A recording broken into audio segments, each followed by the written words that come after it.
আসসালামু আলাইকুম, আমি হুমায়ুন কবির রিফাত। আজকে আমরা সুন্দর ন্যারেশনের একটা টপিক নিয়ে আলোচনা করব। কিভাবে আমরা আজকে চেষ্টা করব কিভাবে শর্টকাট ওয়েতে ন্যারেশনটা বোঝানো যায়। তাহলে লেটস গো স্টার্ট।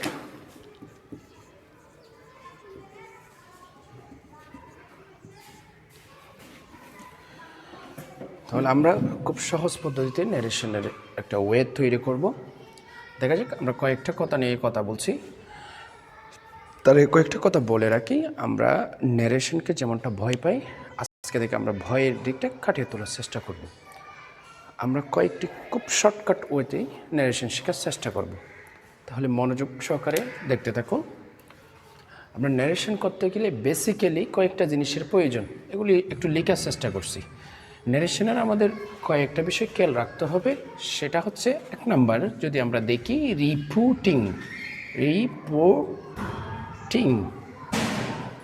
ভার্ব, আমি তাকে একটু সুন্দর নাম দেব বোঝার জন্য, এরিয়া বলবো।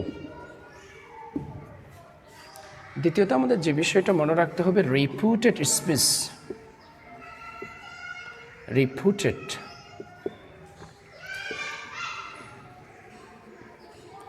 এই বিষয়টা আমাদের মনে রাখতে হবে। আজকে আমরা এই দুইটা দিক নিয়ে আলোচনা করব। ফার্স্টলি আমি রিপোর্টিং ভার্বের এরিয়া নিয়ে একটু কথা বলবো। দেখা যাক, রিপোর্টিং ভার্বের এরিয়ার খুব সহজে আমরা টেকনিকটা মনে রাখবো। সাধারণত একটি ভার্ব থাকবে। ভার্বগুলো কোন টাইপের থাকতে পারে? কখনো থাকতে পারে সেই, কখনো থাকতে পারে টেল, কখনো থাকতে পারে সেইড, কখনো থাকতে পারে টুল। আমরা এটা জানি সাধারণত এটা হচ্ছে ভার্ব 1, এটা হচ্ছে ভার্ব 2, ভার্ব 1, এটা হচ্ছে ভার্ব 2, এটা হচ্ছে ভার্ব 2। আমরা সের পরিবর্তে টেল আনতে পারি, সের পরিবর্তে টেল আনতে পারি, সেইডের পরিবর্তে টুল আনতে পারি, সেকে সেও রেখে দিতে পারি, সেইডকে সেইডও রেখে দিতে পারি। যদি পরিবর্তন করতে চাই, ভার্ব 1-এর জন্য টেল আনবো, ভার্ব 2 সেইডের জন্য টুল নিয়ে আসবো। এটা হচ্ছে আমাদের শর্টকাট টেকনিক। তাহলে এরিয়া বলতে আমরা সাধারণত চতুর্দিককে বোঝাই, দক্ষিণ পূর্ব পশ্চিম, এই দিকগুলোকে বোঝাই। দেখি আমরা এরিয়া বলতে তার আগে কে থাকে, তারপরে কে থাকে। আমরা দেখে নিব, ভার্বের আগে থাকবে সাবজেক্ট, ভার্বের পরে থাকবে অবজেক্ট। আমি এসইউবি দিয়ে সাবজেক্টকে বোঝাচ্ছি, ওবি দিয়ে অবজেক্টকে বোঝাচ্ছি। তাহলে সাবজেক্ট কোনগুলা আমাদের একটু চিনা লাগবে। আমি যদি একটু লিখি, কখনো দেখি আই, কখনো দেখি উই, কখনো দেখি ইউ, কখনো দেখি হি, কখনো দেখি সি, কখনো দেখি ইট, কখনো দেখি দে, কখনো দেখি যে কোনো নাম। মূলত সাবজেক্ট এরিয়াতে এগুলিই থাকবে। সাবজেক্ট এরিয়াতে কোনগুলো থাকবে? এগুলিই থাকবে। তাহলে কখনো আই, কখনো উই, কখনো ইউ, কখনো হি, কখনো সি, কখনো ইট, কখনো দে, কখনো নাম। তাহলে আমরা আরেকটু বোঝার চেষ্টা করি, অবজেক্ট এরিয়াতে কারা থাকবে। আমরা জানি আই এর অবজেক্ট হচ্ছে মি, আমরা জানি উইর অবজেক্ট হচ্ছে আস, আমরা জানি ইউর অবজেক্ট হচ্ছে ইউ, আমরা জানি হির অবজেক্ট হচ্ছে হিম, আমরা জানি শির অবজেক্ট হচ্ছে হার, আমরা জানি ইটের অবজেক্ট হচ্ছে ইট, আমরা জানি দেয়ার অবজেক্ট হচ্ছে দ্যাম, আমরা জানি নেইমের অর্থ হচ্ছে অবজেক্ট হচ্ছে নেম। তাহলে আমরা বুঝে গেলাম, সব সময় সাবজেক্টে এগুলিই থাকবে, সব সময় অবজেক্টে এগুলিই থাকবে, সব সময় অবজেক্টে এগুলি থাকবে। একটু আগে বলেছিলাম ভার্বে কোনগুলো থাকবে, কখনো থাকবে সেই, সের পরিবর্তে কি থাকবে? টেল, সেইর পরিবর্তে ভার্ব 2 হলে সেইড, সেইডের পরিবর্তে হবে টুল। তাহলে আমাদের ন্যারেশনে খুব সহজ। এরিয়া বলতে আমি এইটাকে বুঝাইলাম,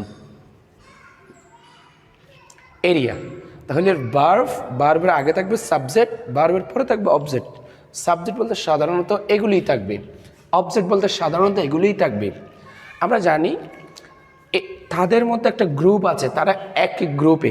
আমরা যদি তাদেরকে বলি, আমাদের মনে করে একটা বংশগত নাম বলি, আমরা বংশগত একটা নাম বলতে পারি, শিকদার গ্রুপ অথবা শিকদার ফ্যামিলি, একটা বংশগত নাম। দেখি আমি এই দুইজনকে তাদের একটা গ্রুপে ভাগ করব, তাদের নাম দিব ফার্স্ট পারসন। কি নাম দেব? First person. ইউ এটাকে একটি গ্রুপে নাম দিব, সে হচ্ছে সেকেন্ড পারসন। আমি হি শি ইট দে যে কোনো নামকে দিব থার্ড পারসন।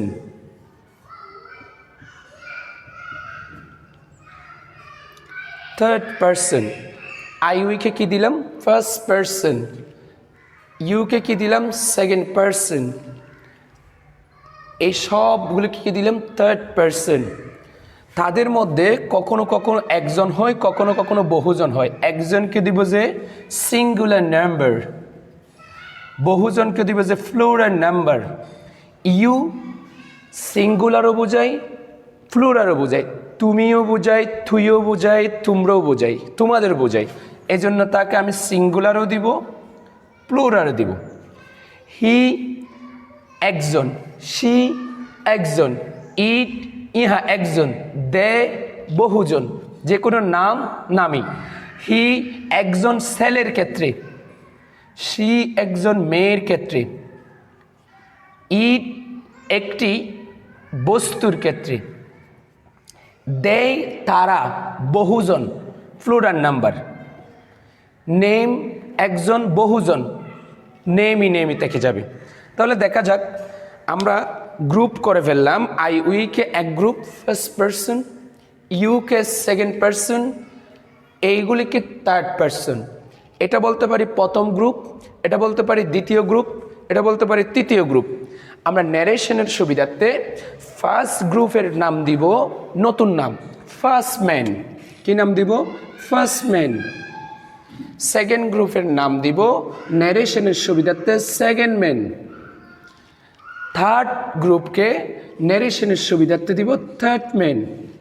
আমরা ন্যারেশনে আমাদের থার্ড ম্যানের কোনো প্রয়োজন থাকে না, কিন্তু আমাদের ন্যারেশনে ফার্স্ট ম্যান অ্যান্ড সেকেন্ড ম্যানের প্রয়োজন থাকে। এই জন্য আমরা একটু থার্ড ম্যান নিয়ে আলোচনা করব না, এই জন্য ক্রস দিয়ে দিলাম। সেকেন্ড ম্যান নিয়ে আলোচনা করব, ফার্স্ট ম্যান সেকেন্ড ম্যান। ইতিমধ্যে আমরা একটা রুল শিখে নিব, first man follow first man, second man follow second man. এটা হচ্ছে আমাদের ন্যারেশনের খুব shortcut technique. First man follow first man, second man follow second man. আচ্ছা, একটু যদি আমরা দেখি, এখানে আমরা ফার্স্ট পারসন কাকে বলেছিলাম? এই ফার্স্ট পারসন বলেছিলাম আই উইকে। তাহলে ওরার সাথে যাবে ফার্স্ট ম্যানের সাথে। First man first person, first man যে ফার্স্ট পারসন সেই। আমরা সেকেন্ড ম্যান কাকে দিয়েছিলাম? Second person. সেকেন্ড পারসন যে, সেকেন্ড ম্যান সেই। সেকেন্ড পারসন যে, সেকেন্ড ম্যান সেই। সেকেন্ড পারসন কে? ইউ। ইউ। তাহলে আমরা বলতে পারি first man follow the first man, second man follow the second man. Second man মানে সেকেন্ড পারসন, ফার্স্ট ম্যান মানে ফার্স্ট পারসন। যদি একটু কথা বলি, ফার্স্ট পারসন পাইলাম আই উই, সাবজেক্ট রূপ।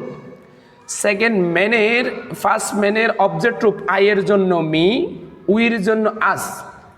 ইউ হচ্ছে সেকেন্ড ম্যান, সাবজেক্ট রূপ, ইউর অবজেক্ট হচ্ছে ইউ। তাহলে আমরা একটু বলতে পারি ফার্স্ট ম্যান বলতে কে? I we. সেকেন্ড ম্যান বলতে কে? ইউ। তাহলে second man follow second man. আমরা একটু কথা বলে রাখি, ফলো মানে অনুসরণ করা। ফলো মানে কি করা? অনুসরণ করা। ফার্স্ট ম্যানকে অনুসরণ করা। কোন ফার্স্ট ম্যান? আমি তো ফার্স্ট ম্যান একটা পাইলাম আই উই, তাহলে আরেকটি ফার্স্ট ম্যান লিখলেন, ওইটা কোন ফার্স্ট ম্যান? আমরা একটা কথা বলবো, ন্যারেশন শব্দের অর্থ হচ্ছে উক্তি। ন্যারেশন শব্দ হচ্ছে কথা বলা, ন্যারেশন শব্দ হচ্ছে স্পিচ দেওয়া। তাহলে ন্যারেশন যেহেতু উক্তি, কথা বলা, তার মানে এখানে একজন কথা বলে। আমরা সাধারণত বলি একজন কথা বলি আর একজন কথা শুনি। তাহলে আমরা যে কথা বলে তাকে বলি বক্তা, যে কথা শুনে তাকে বলি শ্রোতা। তাহলে যে বক্তা হয় সে হবে ফার্স্ট ম্যান, যে শ্রোতা হয় সে হবে সেকেন্ড ম্যান। তাহলে আমরা মনে রাখবো first man follow the first man বলতে আই যদি ফার্স্ট ম্যান হয় আর একদিকে যে কথা বলে তার সাথে এই আইয়ের মিলে যাবে। আর যদি ইউ যদি সেকেন্ড ম্যান হয়, আমরা সেকেন্ড ম্যান বলছি শ্রোতাকে, তার মানে আরেকদিকে যে শ্রোতা কথা শুনে ইউর সাথে তার মিলে যাবে। তার মানে আমরা বলতে পারি ফার্স্ট ম্যান বলতে আই এবং উই, আর এইদিকে ফার্স্ট ম্যান বলতে যে কথা বলে সে বক্তা, সেকেন্ড ম্যান বলতে ইউকে বোঝাচ্ছি, আর এইদিকে সেকেন্ড ম্যান বলতে যে কথা শুনে সে শ্রোতা। তার মানে এই থেকে আমরা একটা জিনিস শিখে নিলাম, ফার্স্ট ম্যান হচ্ছে আই উই, ফার্স্ট ম্যানের সাথে সম্পর্ক হচ্ছে বক্তার সাথে, ইউ হচ্ছে সেকেন্ড ম্যানের সাথে সম্পর্ক হচ্ছে শ্রোতার সাথে। তাহলে আমরা সব সময় আই যেখানে দেখব, উই যেখানে দেখব, উনি যেহেতু বক্তার সাথে সম্পর্ক, যে কথা বলে তার সাথে সব সময় আই উই এর সাথে সম্পর্ক। আর ইউ বলতে যেহেতু শ্রোতার সাথে সম্পর্ক, আর ইউ দেখার সাথে সাথেই যে কথা শুনে তাকেই ফলো করব। মূলত ফলো করা বলতে আমরা তাকে বোঝাচ্ছি। যেমন আমরা তাহলে এতটুকু আরেকটু রিভিশন দিয়ে দিই। এটা আমরা কথা বলছিলাম বারফ এর এরিয়া নিয়ে। বারফের আগে থাকবে সাবজেক্ট, বারফের পরে থাকবে অবজেক্ট। আগে subject I we you he she it they name, object থাকবে me us you him her it name them, এগুলি থাকবে। বারফ কোনগুলো থাকবে সেই টেল সেই টুল, এগুলি থাকবে। তাহলে আমরা তাদেরকে আই উইকে নাম দিলাম ফার্স্ট পার্সন, ইউকে নাম দিলাম second person, he she it they name এগুলিকে নাম দিলাম থার্ড পার্সন। ন্যারেশনে যেহেতু থার্ড পার্সনের কোনো কাজ নাই, আমরা তাকে নিয়ে আলোচনা করছি না, ক্রস ফার্স্ট এবং সেকেন্ড পার্সন নিয়ে আলোচনা করছি। ন্যারেশনের ভাষায় আমরা তাদেরকে একটা নাম দিব, ফার্স্ট পার্সনকে ফার্স্ট ম্যান, সেকেন্ড পার্সনকে সেকেন্ড ম্যান। তাহলে আমরা একটা টেকনিক শিখছিলাম, first man follow the first man, second man follow the second man. তাহলে ফার্স্ট ম্যান কে কে, আই উই, আই উই কার সাথে কথা বলবে, এখানে বক্তা, এখানে কথা বলবে, বক্তার সাথে সম্পর্ক। ইউ সেকেন্ড ম্যান কার সাথে সম্পর্ক, শ্রোতার সাথে। তাহলে আমরা লেটস গো ওয়ান এক্সাম্পল। যদি আমরা একটা এক্সাম্পলের দিকে যাই, হি সে টু মি, ইনভার্টেড কমা, এখানে থাকবে আই। তাহলে একটু আমরা যদি লক্ষ্য করি, হি এখানে হচ্ছে মি, বলেন এই হিকে কোথায় দেখছিলাম? নিশ্চয় সাবজেক্ট এরিয়াতে। এই মিকে কোথায় দেখছিলাম? নিশ্চয় অবজেক্ট এরিয়াতে। তাহলে সাবজেক্ট এরিয়াতে যেহেতু দেখছিলাম, আর এখানে হি সেট মানে বলা, সেট মানে বলা, হি বলে, তাহলে যে বলে সে হয় বক্তা। মি অবজেক্ট এরিয়াতে দেখছিলাম, তার মানে হি যদি বলে মি শুনে সে হয় শ্রোতা। তাহলে বলছিলাম first man follow the first man, I দেখলে উই দেখলে কার সাথে সম্পর্ক? বক্তার সাথে। তাহলে ফলো মি বক্তা, বক্তার সাথে সম্পর্ক। তাহলে দেখেন আইটা হচ্ছে সাবজেক্ট রূপ, হি এর একটি সাবজেক্ট রূপ আছে, হি এর সাবজেক্ট রূপ হচ্ছে হি, হি এর অবজেক্ট রূপ হচ্ছে হিম, হি এর অবজেক্ট রূপ হচ্ছে হি হিম হিস। তাহলে আই যেহেতু সাবজেক্ট রূপ, হিরও একটা সাবজেক্ট রূপ হচ্ছে হি, এখানে আনসার হবে হি। তাহলে আজকে আমরা এই এপিসোডে আজকে বারফ এর এরিয়া নিয়ে কথা বলছি। তাহলে বারফ কে কাকে ফলো করবে এটা আপনার একটা শর্টকাট নিয়ম। তাহলে মনে রাখবেন, first man follow the first man, first man হচ্ছে আই উই, বক্তাকে ফলো করবে। Second man follow the second man, second man হচ্ছে ইউ, ইউ শ্রোতাকে ফলো করবে। আজকে পরবর্তী নেক্সট ভিডিওতে আমরা রিপোর্টেড স্পেস নিয়ে কথা বলবো। Thank you very much, thank you.